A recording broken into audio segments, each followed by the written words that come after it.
Bueno, ante todo, agradeciendo nuevamente por la invitación ya reiterativa. Esta creo que es si no me equivoco, la tercera o cuarta vez que vengo dictando esta charla. He tratado de innovar algo más y en el transcurso de la exposición, voy a hacerlo un poquito, tenemos 15 minutos de atraso, de hablar sobre los desórdenes inmunológicos en la endocrinología, ¿no? En las endocrinopatías. Tengo entendido que ustedes son alumnos del tercer año, ¿no? ¿O cuarto? Tercer año, ¿no? De varios, ¿no? Ya, perfecto. Entonces, mire, cuando hablamos del desarrollo de las enfermedades autoinmunes, lógicamente tenemos que hablar de genes relacionados a la regulación del estado inmunológico, pero fundamentalmente con intervención del medio ambiente. Estas tres características van a dar como intersección las enfermedades autoinmunes, ¿no? O sea, quiere decir que una enfermedad autoinmune tiene una base genética, inmunológica, y que puede desencadenarse por algún factor medioambiental. Entonces, una de las cosas importantes que ustedes van a aprender en el transcurso de su vida es en relación al estrés. Dentro de la endocrinología es muy importante cuando debutan las enfermedades, ha habido un previo estrés. Por ejemplo, detrás de una diabetes, detrás de una hipertensión o detrás de una enfermedad tiroidea, siempre previamente hay un problema de estrés. Entonces, ¿cómo explicamos que el estrés tenga que ver o esté involucrado con las enfermedades autoinmunes o enfermedades endocrinológicas? Nosotros sabemos que el cerebro y nuestro sistema inmune tiene una relación bidireccional, se dice, ¿no? Tanto las enfermedades patogénicas que alteran este sistema inmune van a alterar también la función cerebral y viceversa, tanto por la liberación de células citoquímicas, anticuerpos, etc. Lo que van a hacer fundamentalmente, y lo que ya se sabe, es en relación a que la mayoría de los órganos linfoides primarios y secundarios. Se fue la luz.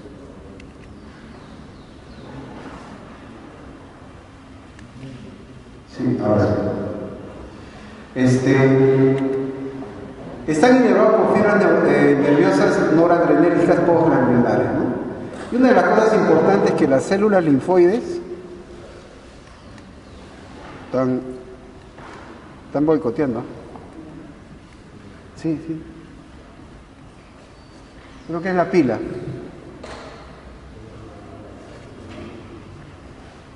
La pila, creo que. ¿Ya? Es que las células linfoides expresan adrenoreceptores en la superficie celular y receptores para neurotransmisores. O sea, las células del sistema inmunológico también tienen receptores para neurotransmisores, ¿no?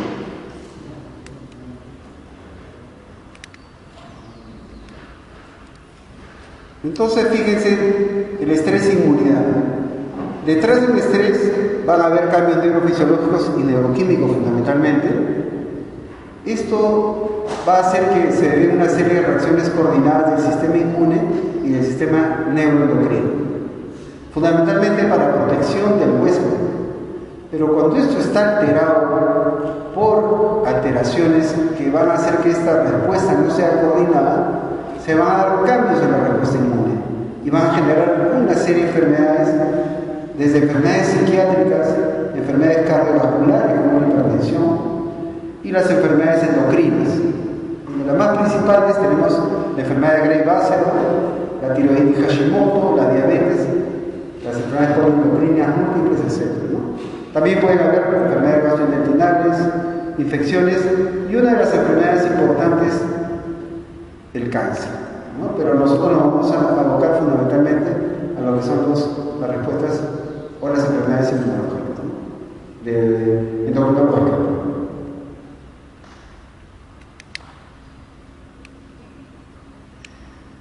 Bueno, acuérdense de su clase de fisiología del eje hipotálamo, hipófisis, timo y linfocitos periféricos maduros, ¿no? Entonces, ¿qué cosa quiere decir esto? Para que haya una maduración de nuestro sistema de linfocitos tiene que haber un eje, fundamentalmente el hipotálamo, bajo la liberación de ciertas hormonas que van a estimular la hipófisis y en el inicio de la vida estimular el timo para producir una respuesta inmunológica. Lo que van a activar fundamentalmente son linfocitos periféricos maduros y a la vez producir hormonas y neuropéptidos que van a regular nuestro sistema inmune. Esto lógicamente tiene un feedback, ¿no? Fíjense que la hipófisis se activa a través del hipotálamo para producir en primer lugar la ACTH en la suprarrenal para producir el cortisol. Usted sabe que el cortisol es la hormona de la emergencia, pero también es una hormona inmunomoduladora. Y así podemos tener hipófisis a través de la tiroides y a través de las gonadas, ¿no? Pero estos tres ejes fundamentalmente al inicio de la vida lo que van a activar es nuestro sistema el timo, para activar el sistema o la activación de la respuesta inmune central. Entonces, ¿cómo es esto? A través de un estrés, ya sea agudo o crónico, lo que se va a liberar fundamentalmente es la ACTH. Esta ACTH va a activar o va a actuar sobre la corteza suprarrenal para producir los glucocorticoides. Ustedes saben que los glucocorticoides van a activar nuestro sistema inmune liberando ciertas sustancias llamadas citoquinas, ¿no? Una de ellas, fundamentalmente la interleuquina 1, 6, 8, 12, el factor de necrosis tumoral, donde van a tener muchas acciones, dentro de las cuales una principal es que a nivel hepático se va a producir esta proteína de fase aguda. Pero va a actuar nuevamente a través del hipotálamo para producir o activar o inhibir nuestro sistema de respuesta inmune. Esto es muy importante reconocerlo porque es a través de la liberación de la ACTH frente al estrés que puede ser tan rápido o como tan crónico de producir enfermedades. Por ejemplo, un ejemplo claro es que detrás de una gran calamidad, un gran desastre, una gran impresión que puede tener una persona, puede desarrollar en el transcurso de los días o meses una enfermedad endocrinológica como es la diabetes, como es las enfermedades de tiroiditis, tanto el Hashimoto como el hipertiroidismo. Un ejemplo claro, después de los grandes desastres como son los grandes terremotos, se eleva la prevalencia de las enfermedades tiroideas, la diabetes fundamentalmente, ¿no? Nosotros que tenemos el programa de diabetes en el instituto, tenemos niños que debutan con la diabetes después de haber tenido un impacto en su vida, separación de los padres, pérdida de un familiar, etcétera, bullying en el colegio. Y estos niños, si tienen la predisposición genética, van a desarrollar estas enfermedades, especialmente la diabetes, ¿sí? Ahora vamos a hablar de lo que es la tolerancia inmunológica. Entonces, para que se desarrolle una enfermedad autoinmune, lo que se tiene que romper primero es la tolerancia inmunológica. La tolerancia es aquello lo cual nosotros vamos a reconocer lo propio, no como extraño, y lo vamos a tolerar y vamos a poder no desencadenar enfermedades. Fíjense. La tolerancia inmunológica, esto se basa en la teoría de selección clonal del Brunet, del organismo que reconoce como propio todos los antígenos que se encuentran presentes en el desarrollo prenatal. Antes de nacer, nosotros vamos desarrollando o vamos captando antígenos a través de la placenta, a través de la madre, y lo vamos a reconocer como propios. Entonces, la tolerancia inmunológica es la incapacidad de producir una respuesta específica frente a un antígeno propio o extraño inducido al contacto previo a dicho antígeno. Esto quiere decir que vamos a inhibir esa respuesta de inmunidad y vamos a tolerar ese antígeno. Y no se va a desarrollar y no se va a desencadenar una enfermedad autoinmune. Entonces, el antígeno que induce la tolerancia lo conocemos como tolerógeno, ¿no? Entonces, la tolerancia se origina en forma natural, no es innata, sino lo vamos adquiriendo conforme vamos avanzando en la vida. Cuando este sistema de autorregulación falla, entonces recién se van a producir las enfermedades autoinmunes. Ya no vamos a tolerar un antígeno que puede ser propio, no lo vamos a reconocer como propio, sino como extraño, y vamos a desencadenar una determinada enfermedad. Y la tolerancia se va a inducir en varias etapas, desde la etapa prenatal hasta los primeros días de vida, en los cuales el niño va a empezar a tener contacto con los primeros antígenos, fundamentalmente. Entonces, fíjense este esquema que es sumamente importante, cómo es que se va a desarrollar todo nuestro sistema de tolerancia y nuestro sistema de autoinmunidad. Acá tenemos unas células llamadas células epiteliales presentadoras de antígeno. Estas son células epiteliales presentadoras de antígeno. Esto es a nivel químico y esto es a nivel del órgano blanco. A nivel del timo, estas células epiteliales presentadoras de antígeno, para que activen a las células T, necesitan de un gen llamado AIRE, o gen regulador de la inmunidad. Cuando este gen falla, se producen unas enfermedades llamadas síndrome poliendocrino, fundamentalmente el tipo 1. Pero cuando esto no falla, se va a producir la maduración de las células T, y a través de otro factor de transcripción llamado FOXP3, va a hacer que estas células T activen a las células T autorreguladoras o patogénicas, ¿no?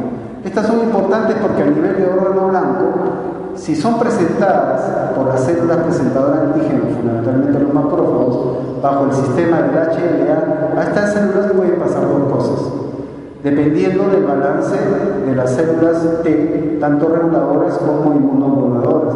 Lo que van a hacer es que la TH2 forme o, frente a una respuesta de un antígeno, activen a las células plasmáticas para liberar anticuerpos, ¿no?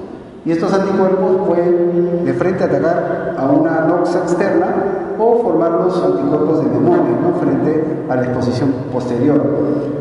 O también hacer que este sistema, si falla, hacer que se produzcan enfermedades autoinmunes. Una de ellas, una representativa, es la enfermedad de Addison, ¿no?, que es destrucción autoinmune de la corteza suprarrenal, ¿no?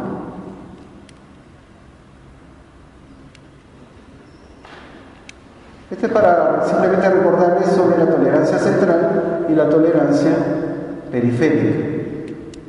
Tolerancia central se habla porque es en el timo y la periférica es a nivel de los ganglios linfáticos. A nivel de tolerancia central, el autoantígeno, cuando hablamos de tolerancia, este autoantígeno, que puede ser también a nivel de la médula, lo que va a hacer que el 99% de estas células van a morir, porque no van a desarrollarse. Entonces, la tolerancia lo que va a hacer es que la mayoría de las células, con los linfocitos, mueran, ¿no?, por distintos mecanismos. Hay un 1% que van a salir a la parte periférica, pero de todas maneras estos autoantígenos van a ser inhibidos y lo que lo conocemos como alergia. Este proceso es lo que conocemos como tolerancia. O sea, no va a haber una respuesta autoinmune y no se va a desarrollar la enfermedad.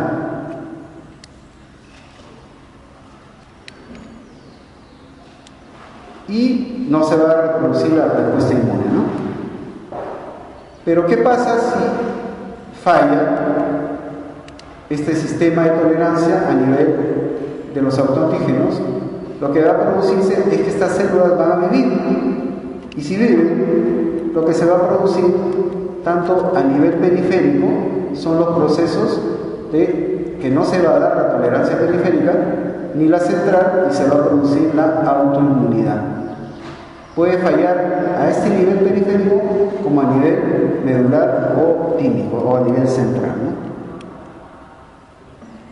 Este es otro esquema, rápidamente, fíjense, este es a nivel tolerancia central. Generalmente los linfocitos, cuando en el nivel del órgano linfóide central pasan, lo que van a hacer es desencadenar el órgano linfóide una respuesta inmunológica frente a un antígeno extraño, ¿no?, frente a este antígeno. Cuando hay tolerancia, hay una lesión clonal, quiere decir que estas van a morir por apoptosis y no se va a producir. De todas maneras, hay un pequeño porcentaje que va a escapar, y a nivel periférico es que se va a producir también una muerte o apoptosis clonal y no se va a producir la respuesta inmunológica, ¿no?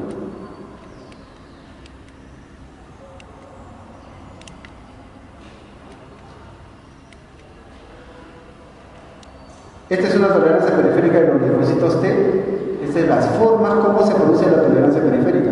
Esto es lo que debería pasar normalmente, ¿no? Un antígeno que es presentado a un linfocito a través de unas estructuras de adhesión, que se llama. Y esto lo que va a hacer es que esto se active en las células T. Pero cuando existe una barrera, no se va a madurar, va a haber un obstáculo, eso lo llamamos como ignorancia inmunológica, porque ignora que está produciéndose todo este fenómeno. Hay la adhesión por una alteración de las moléculas de adhesión, que lo que va a producir es una muerte porque se desactiva el linfocito. Otra es por inhibición, por una sustancia que activa, o mejor dicho, que desactiva la unión, y otra por supresión, por activadores de otras moléculas que van a suprimir la respuesta y por tanto no va a haber una acción de los linfocitos T, generalmente esto a nivel periférico.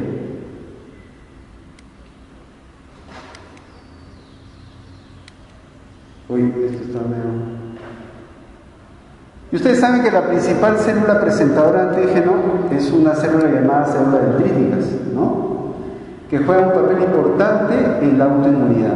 Precisamente estas células dendríticas, cuando están inmaduras y no tienen la capacidad de presentar el antígeno, sino más bien de fagocitar a los antígenos, es que se produce la tolerancia. Al fagocitar el antígeno, simplemente no se va a producir la respuesta inmunológica. Y cuando tiene contacto con los antígenos, poco a poco estas células van a ir madurando. Estas células dendríticas, que son las principales células presentadoras de antígenos y que tienen contacto con los antígenos, van a ir madurando conforme tengan contacto con los antígenos. En las enfermedades autoinmunes, pues esta maduración se produce rápidamente y se va a producir la respuesta autoinmune y lógicamente la respuesta inmunológica de la enfermedad autoinmune, ¿no? ¿Hasta acá una pregunta? Entonces hablamos de tolerancia cuando estas células dendríticas están inmaduras, ¿no? Células dendríticas inmaduras, y cuando maduran ya tienen la capacidad inmunogénica. La capacidad inmunogénica es que pueden, a través de los patógenos, desencadenar la respuesta y producir la activación del sistema de linfocitos T.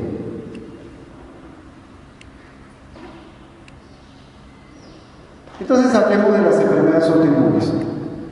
Estamos hablando de las enfermedades autoinmunes endocrinológicas, ¿no?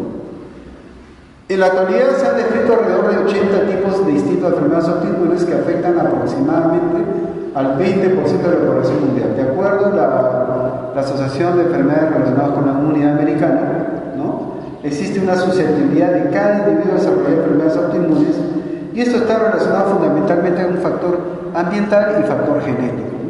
El factor genético definitivamente está relacionado a la expresión del CAMH o el antígeno histocompatibilidad mayor, ¿no?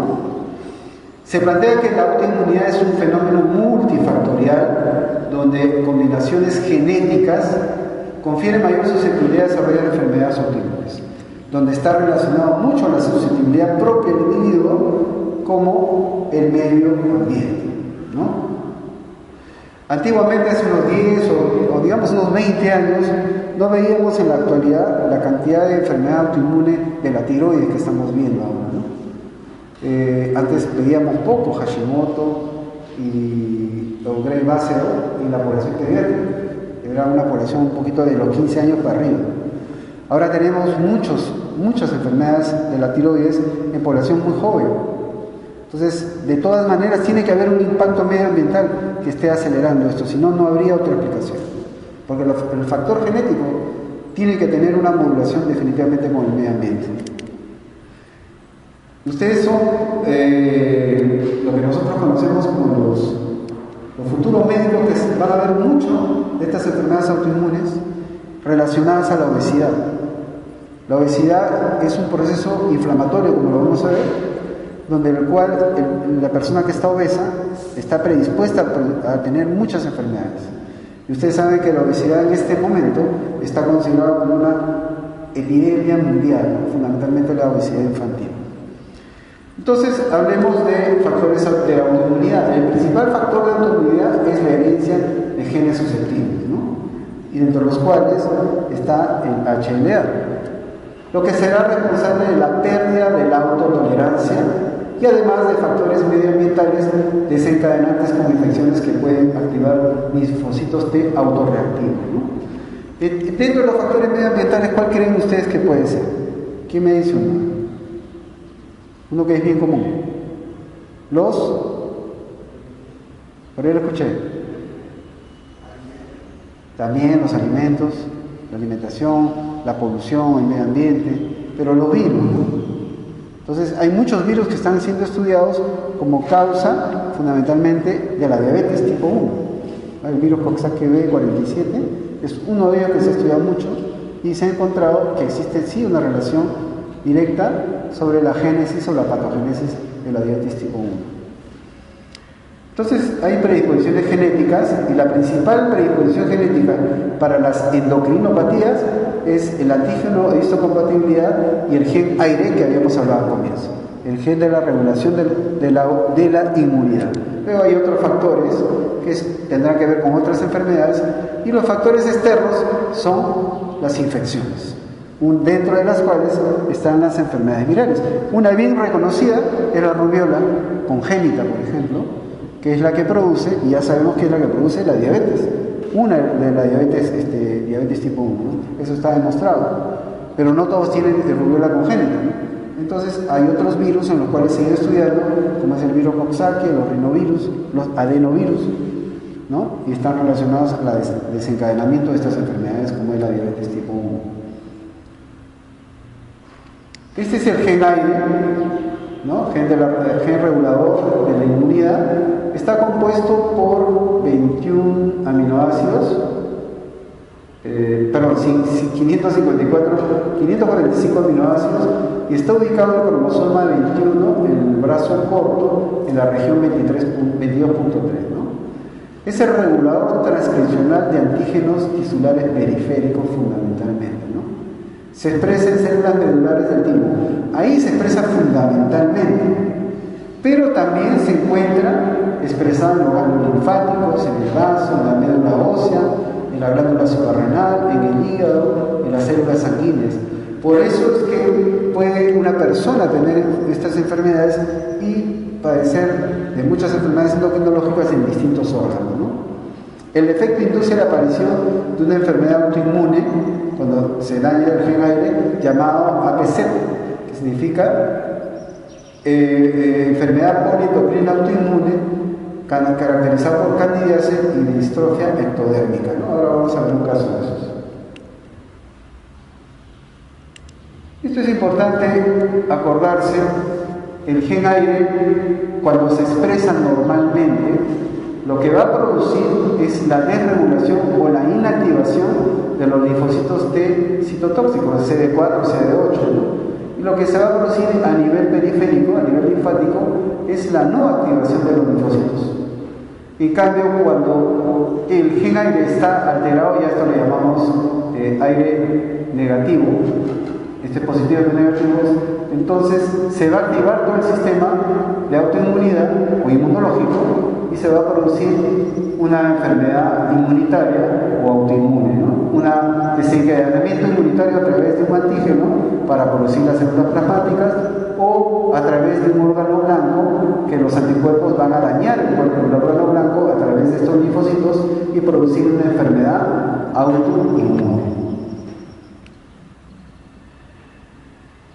Y la expresión del gen aire fundamentalmente está en la mayoría de los órganos, pero también hay dos órganos importantes que es el estómago y el aparato visual, fundamentalmente a nivel de retina, donde se va a producir enfermedades.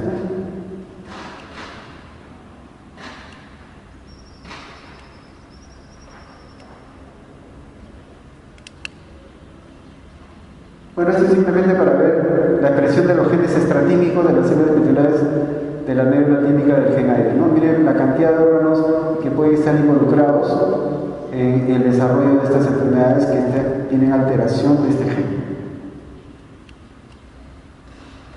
En resumen, podemos decir que hay factores genéticos, como es el gen aire, el antígeno histocompatibilidad mayor, factores medioambientales como infecciones, fármacos, la nutrición, donde va a haber un fracaso en función de la tolerancia, pérdida de la tolerancia, y lo que va a conllevar es la no elección clonal de autorreactiva, donde se va a expresar aberrantemente el HLA y va a haber alteración en el antígeno, ¿no?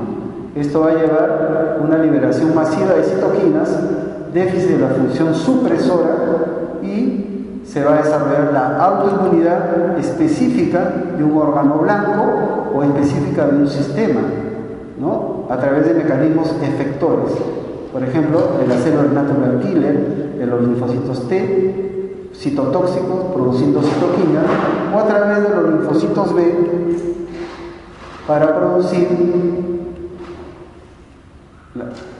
los autoanticuerpos. Ahí está, para producir los autoanticuerpos, ¿no? Yo creo que está bien claro esto.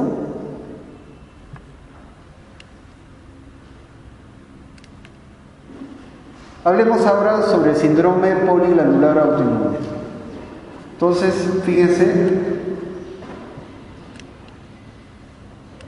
A ver. El sistema poliglandular autoinmune se divide en tres. El SPA1. A ver, vamos a hacer esto, está un poco lento.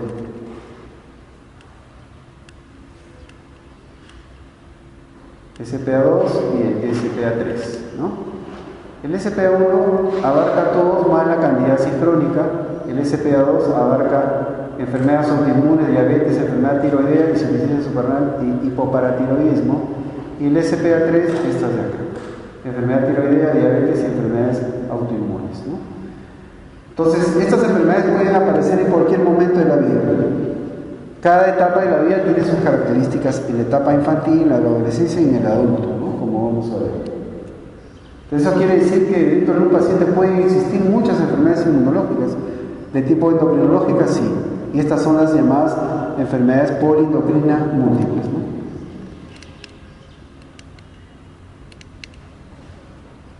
Esto tiene una historia.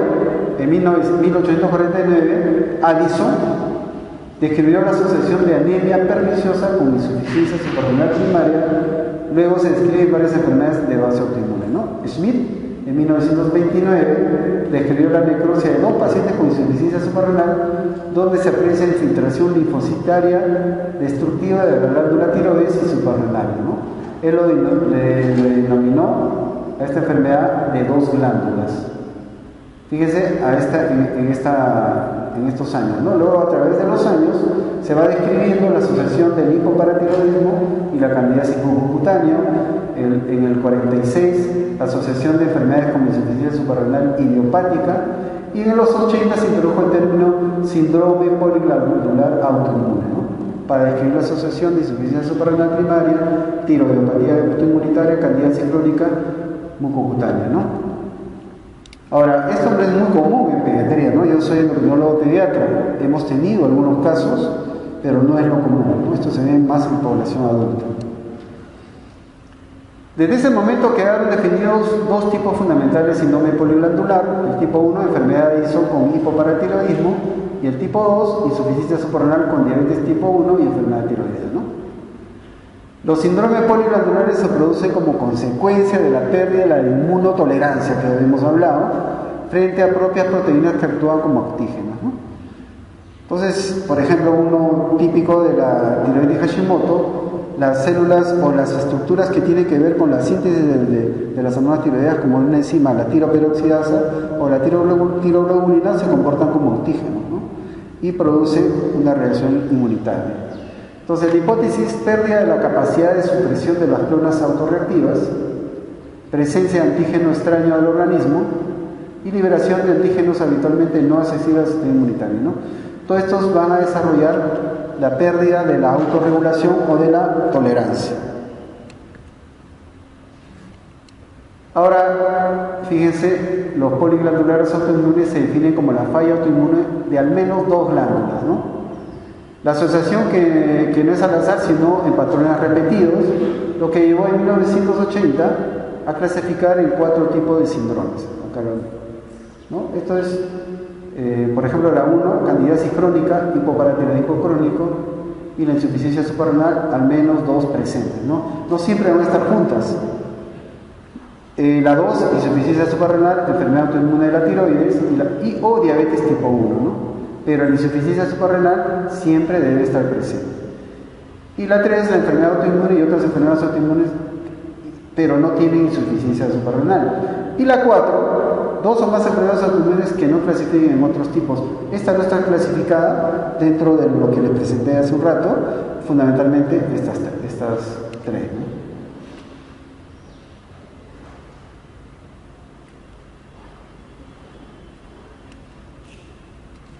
Sin embargo, el término poliendocrinopatía es engañoso, ya que estos pacientes también pueden desarrollar trastornos autoinmunes no endocrinos, ¿no? Por ejemplo, el lupus, ¿no? Hay estos pacientes que también pueden una artritis reumatoidea también. Por eso es que también pueden coexistir, ¿no? Entonces, acá hay unas diferencias entre el SPA1 y el SPA2, que prácticamente ya se les he dicho, pero fundamentalmente el tipo 2, el diagnóstico durante la edad adulta de 20 a 40 años, ¿no? Esto es más característico en el tipo 2. En el tipo 1 son personas un poquito más jóvenes.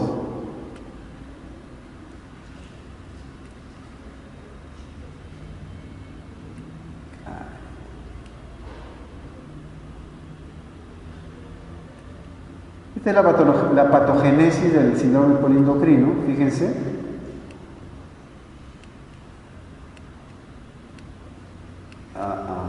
Ahí está. Entonces tenemos el timo, los factores, el gen aire, estos factores de transcripción, y se produce una selección positiva y una selección negativa, ¿no? Cuando se produce la selección positiva es la que se va a desarrollar el sistema inmunitario, ¿no? Cuando hablamos de negativa es que el gen no hay una respuesta inmunitaria, ¿no? Entonces, fíjense, nosotros tenemos nuestra regulación inmunológica a través de células efectoras y a través de células reguladoras. Generalmente nuestro sistema inmunológico está en equilibrio, el sistema efector y el sistema regulador.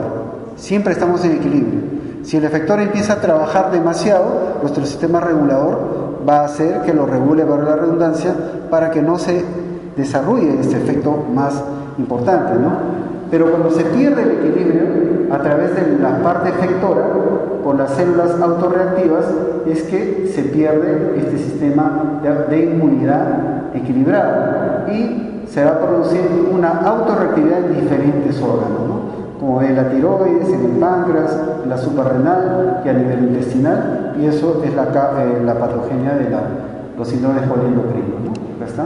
Y lógicamente están relacionados al antígeno de histocompatibilidad mayor, ya ubicadas, por ejemplo, a nivel de la tiroides, el DR3, a nivel del páncreas, el DR3 y el 4, a nivel de la suprarrenal también el DR3 y el 4, y a nivel intestinal el DQ2 y el 8, ¿no? Estos son los órganos blancos donde se va a desarrollar la enfermedad autoinmune.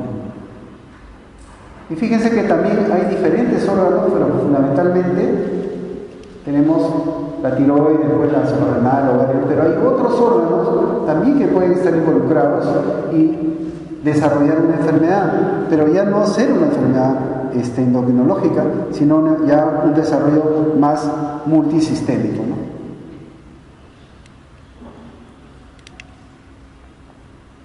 Bueno, esto es la diferencia entre los tipos 1 y 2 fundamentalmente. Ahora, les remarco con verde porque esto es lo que yo veo, lo que hemos visto un poco, sí, en la parte pediátrica.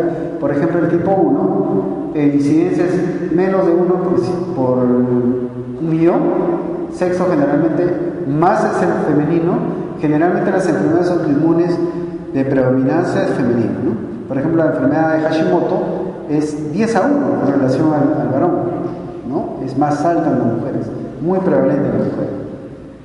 Se da inicio a infancia a la adolescencia, historia familiar, efecto durante la misma generación, no está asociado a la HLA como sí el tipo 2, herencia ligada al cromosoma 21, por ejemplo, de la mutación del gen aire, y ustedes se acuerdan que está en el cromosoma 21, y principales enfermedades tenemos la candidiasis, el hipoparatiroidismo y la insuficiencia suprarrenal, que generalmente se produce casi un 100%, dependiendo cómo avance la edad, ¿no? En una edad más avanzada va a ser mucho más importante. La edad de la aparición de la insuficiencia suprarrenal propiamente dicha ya es en la adolescencia, ¿no? Está asociada a otras endocrinopatías como es la diabetes, hipogonadismo, enfermedad tiroidea o hipopituitarismo, casi nada, ¿no? Por ahí vimos un paciente con hipopituitarismo que tenía déficit de la hormona de crecimiento. Luego los otros son un poquito más raros y son de gente adulta.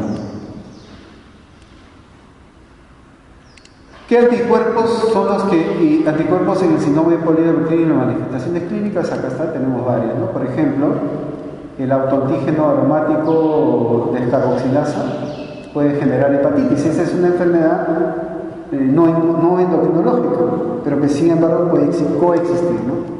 Y acá está la glutamato de descarboxilasa, insulinitis, antígeno 2 de islote, y así, bueno, tenemos una serie de enfermedades, por ejemplo la 17 alfihidroxilasa o la 21 alfihidroxilasa, lo que van a producir una adrenalitis y posteriormente una insuficiencia suprarrenal.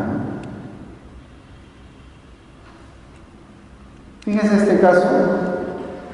Este es un síndrome poliglandular autoinmune tipo 1 y esta es la mutación encontrada. Esta es la unidad de endocrinología pediátrica del Hospital Universitario de Cervete, de Zaragoza, España. Fíjense este paciente que tiene candidiasis mucocutánea. Es una niñita de 3 años, 11 meses, con hipocalcemia, con paratormona baja, ¿no? A los 4 años empezó a tener moniliasis bucal, a los 5 años y 6 meses, hepatitis autoinmune, a los 8 años y 7 meses, alopecia areata más hiperglicemia, ¿no? Con la hemoglobina glicosilada 6.7% y antigat límite, ¿no? O sea, estaba haciendo ya una diabetes.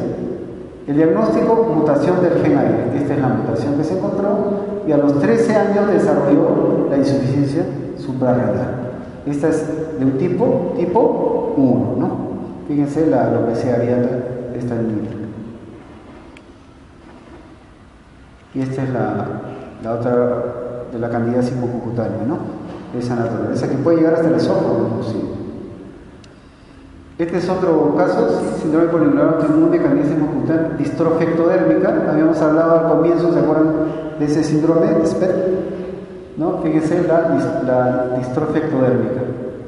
Paciente de 10 años, a los 6 meses presentó candidiasis mucocutánea crónica, 5 años hipoparatiroidismo, a los 7 años enfermedad de Addison, anemia perniciosa, enfermedad celíaca, queratopatía, queratoconjuntivitis seca. Miren la cantidad de órganos que se involucran en estos pacientes, ¿no? Ahora la pregunta es, que ustedes se harán, ¿qué hacemos con ellos, no? Lastimosamente se trata el órgano blanco que tiene. Por ejemplo, si hace un hipotiroidismo, pues hay que o va a ser una insuficiencia suprarrenal, hay que darle hidrocortisona, fluorinef, etc., ¿no? Si hace anemia perniciosa, hay que tratar de la vitamina B6, etc.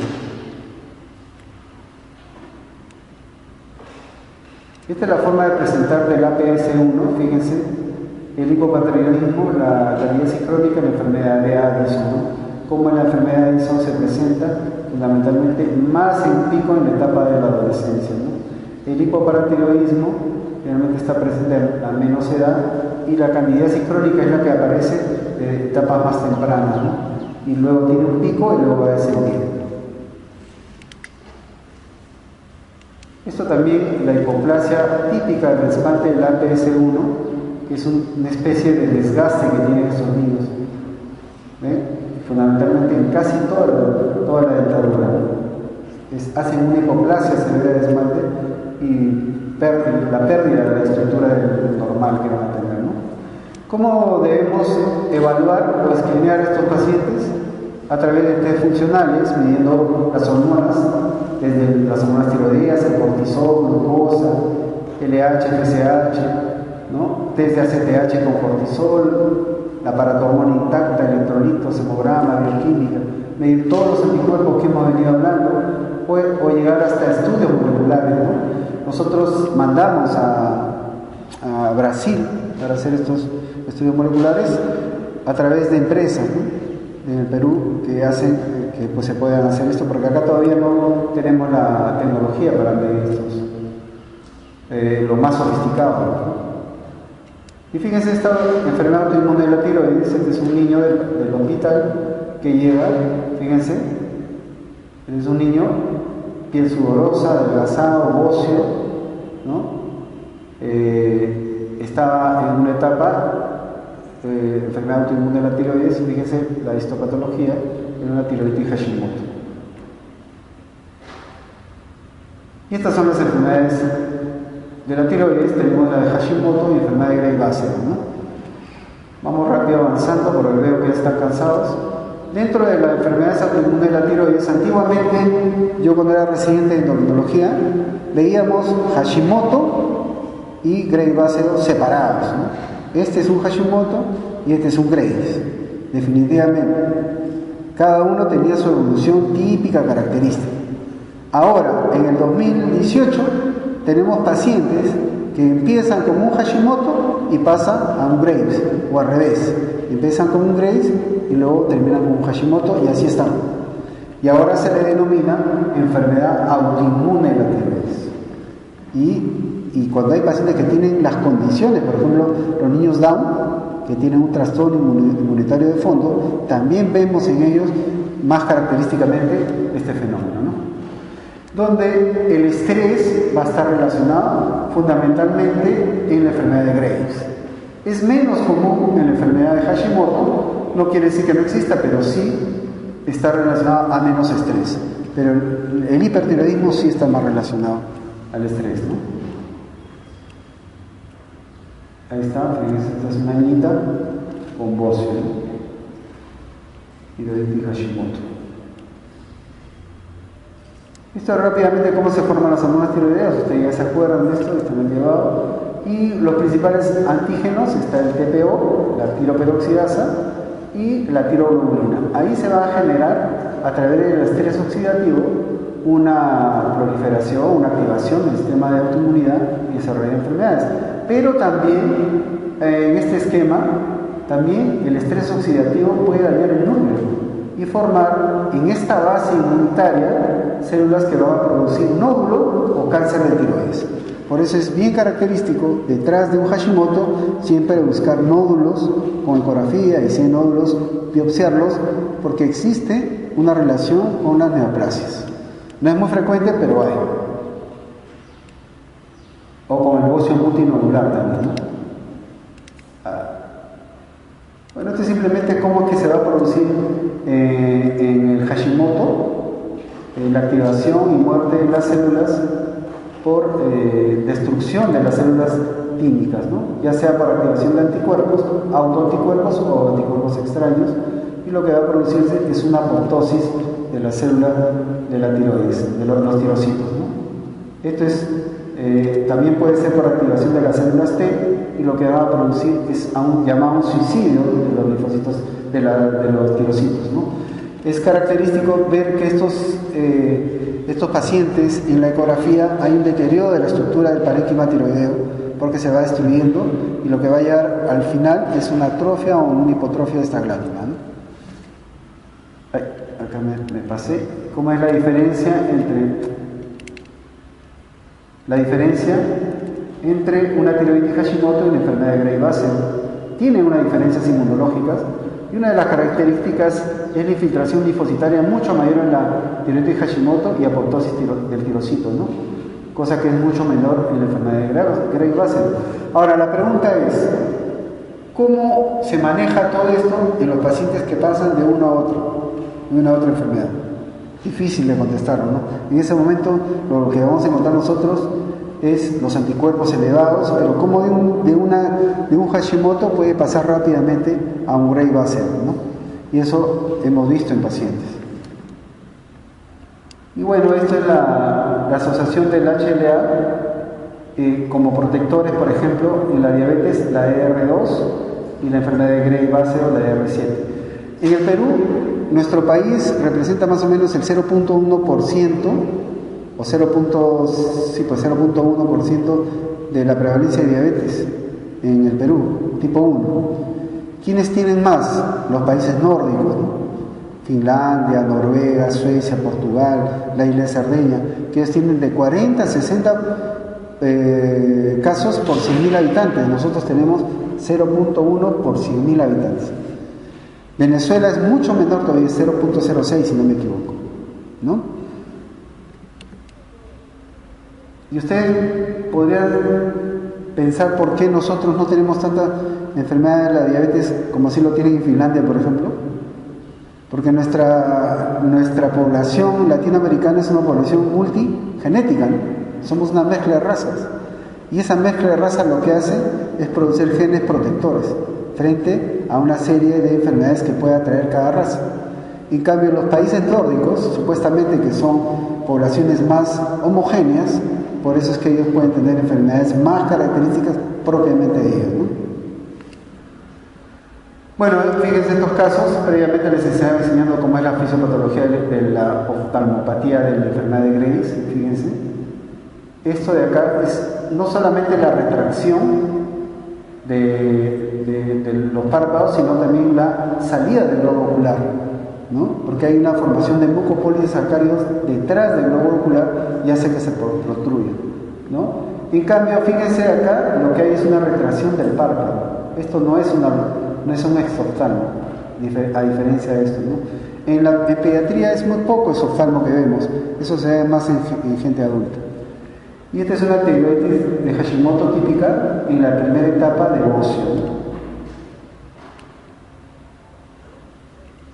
Esta es una niña con enfermedad de Graves báseo, miren este gran bocio, retracción vertebral, y miren la mamografía cómo capta, ¿no? Con una gran captación, y los valores de la TSH están suprimidas y la T4 libre está elevada. Es un cuadro típico de enfermedad de Graves báseo o hipertiroidismo. Bueno, rápidamente vamos a hablar de la diabetes tipo 1. De diabetes tipo 1 hay una predisposición genética, autoinmunidad activa, desencadenamiento ambiental, como les había dicho, desarrollo de la diabetes por destrucción de las células beta. Esto ya se los mencioné. La asociación, factores desencadenantes como los virus, y va a haber una destrucción progresiva selectiva de las células beta. En este esquema se visualiza mejor. Fíjense, este es el 100% de las células beta, como a través de genes susceptibles y una alteración inmunológica se va a desarrollar una autoinmunidad y destrucción de las células beta progresivamente en el tiempo hasta tener una menor cantidad, donde va a haber un fracaso de las células beta y se va a producir una diabetes clínica propiamente dicha. ¿Cuál es el suceso desencadenante? Son muchos, dentro de los cuales está el estrés, algunos virus, etc., ¿no? Esto es lo que les... ¿Qué pasó? Esto es lo que les había dicho. La desregulación de las células efectoras sobre las reguladoras, predominan las efectoras a través de activación, ya sea de virus, medio ambiente, donde va a haber una respuesta directa del virus, o a través de las citoquinas, donde las células plasmáticas van a producir no solamente anticuerpos, sino también radicales libres, donde van a destruir a las células beta a través de insulinitis, apoptosis y muerte de las células beta, y lógicamente producción del desarrollo de la diabetes, ¿no? Estos factores inmunes o inflamatorios en la fisiopatología de la diabetes tipo 2 también existen. Acuérdense de que el diabético tipo 2 previamente fue obeso, y la obesidad es un proceso inflamatorio. Ese tejido inflamatorio abdominal, ahí están circulando todas estas enfermedades, o mejor dicho, todas estas moléculas que van a activar el sistema inmune. Fíjense, ahora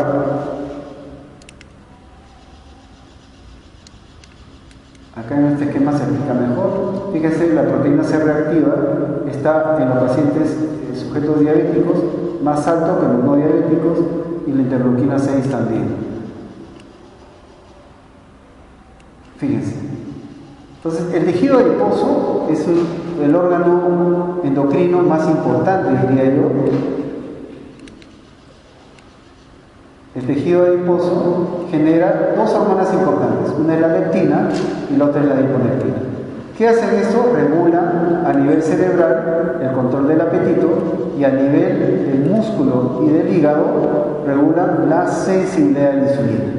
Las personas que tienen el tejido adiposo abdominal normal, pues van a tener este efecto, van a regular su apetito y van a regular la insulina positivamente a nivel muscular y a nivel hepático. Pero ¿qué pasa cuando perdemos eso? Y la adiponectina tiene una actividad antiheterogénica, ¿no? Pero ¿qué pasa cuando perdemos ese equilibrio y el tejido adiposo de un adipocito hiperplásico que pasa hipertrófico y que altera toda su estructura?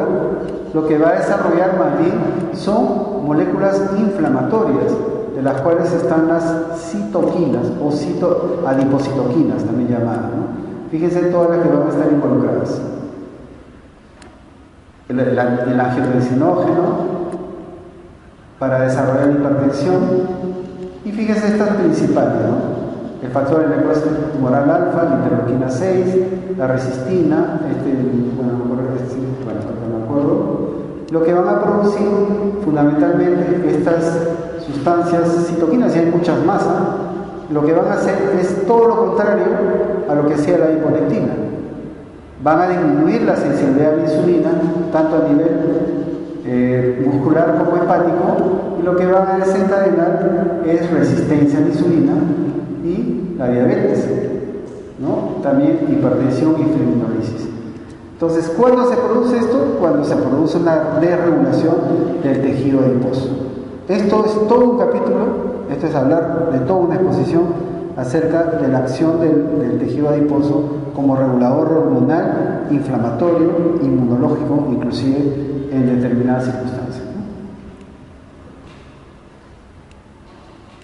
Ya estamos acabando, hablamos de resistencia insulínica e inflamación. Hay obesidad y resistencia a la insulina, mayor producción de proteínas C reactivas. ¿Se acuerdan cómo hablamos al comienzo? Y cómo el adipocito va cambiando de estructura y cómo cuando ya está alterado, más bien se convierte en una célula productora de mediadores químicos que van a desencadenar respuestas inflamatorias a nivel hepático fundamentalmente, ¿no? Produciendo fenómenos inflamatorios en el endotelio vascular y aterogénesis.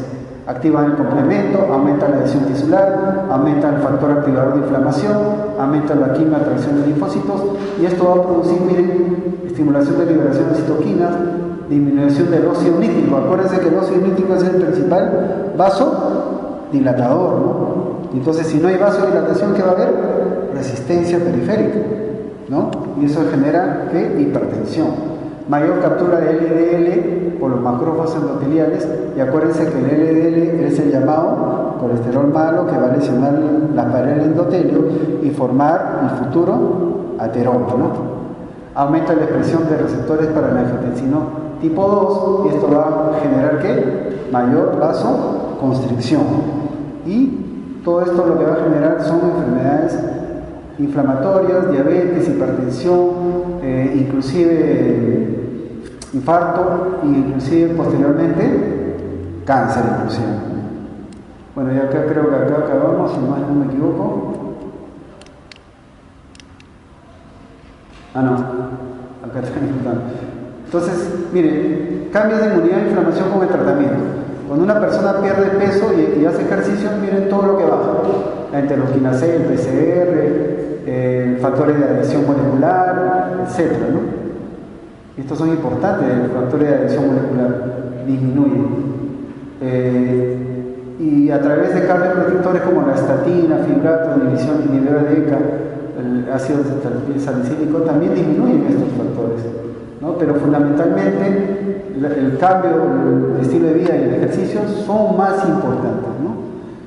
Los hipoglicemiantes orales como la metformina también está asociado a la disminución del peso y a la disminución de estos factores inflamatorios, ¿no? Yo creo que acá terminamos, si no me equivoco. Sí, muchas gracias. ¿Alguna pregunta?